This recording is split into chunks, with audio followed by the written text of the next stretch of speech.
देवशयनी एकादशी जो कि इस बार 6 जुलाई 2025 को पड़ रही है। आइए जानते हैं इस वीडियो में कि अब क्या करना है, कैसे करना है और इसका पूर्णतः हम फल कैसे उठा सकते हैं। देखिए, पुराणों की माने तो इस दिन जो है वो श्री हरि विष्णु योग निद्रा में क्षीर सागर में चले जाते हैं 4 महीने के लिए और अपना सृष्टि का सारा कार्यभार जो है वो देवाधिदेव महादेव को सौंप कर चले जाते हैं।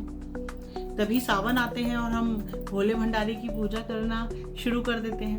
तो इसमें क्या करना है, ये तिथि कब शुरू हो रही है, किस दिन आप व्रत रख सकते हैं और एक सुपर टिप क्या होनी चाहिए इसके लिए, वो मैं आपको इस वीडियो में बताने वाली हूँ।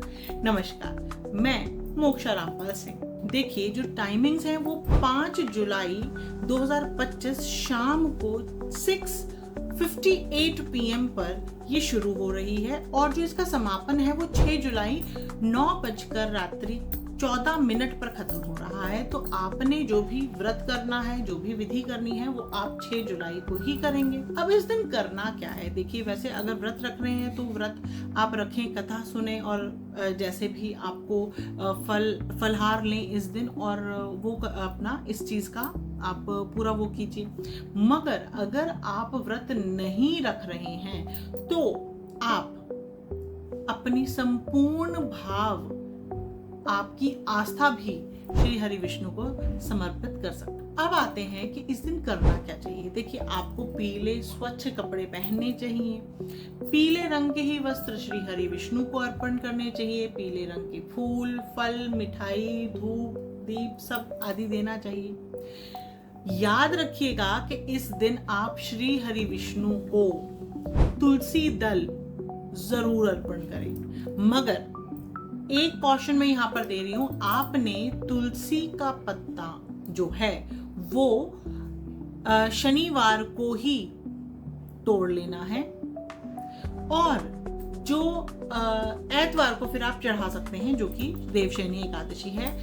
कभी भी एकादशी या एतवार के दिन या पूर्णिमा के दिन तुलसी माता को हम नहीं तोड़ते हैं, तो ये थोड़ा ध्यान रखिएगा। आइए अब बात करते हैं कि और क्या हम कर सकते हैं।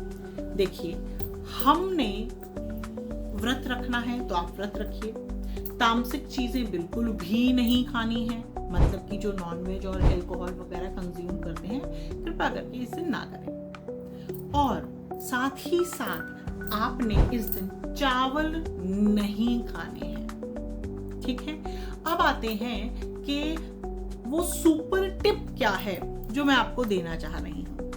तो देखिए, इसमें मैं आपको बता रही हूँ। एक, आपने क्या करना है, आपने एक कोरा कागज लेना है, प्लेन व्हाइट पेपर, और उस पर अपनी कोई भी प्रैक्टिकल 3 विशेस आप लिख सकते हैं और फिर उसको अपनी साइड, उस पेज को अपनी साइड 3 बार फोल्ड कर लें और उस चिट्ठी को भगवान श्री हरि विष्णु जो हैं उनको आप उनके अगर आपके घर में स्वरूप रखा है तो उसके नीचे, नहीं तो आप कहीं पर भी, जैसे मंदिर जा रहे हैं तो मंदिर में, वैसे तो मैं चाहूंगी कि आप अपने घर के मंदिर में इसको रखें श्री हरि विष्णु के कमल चरणों के नीचे।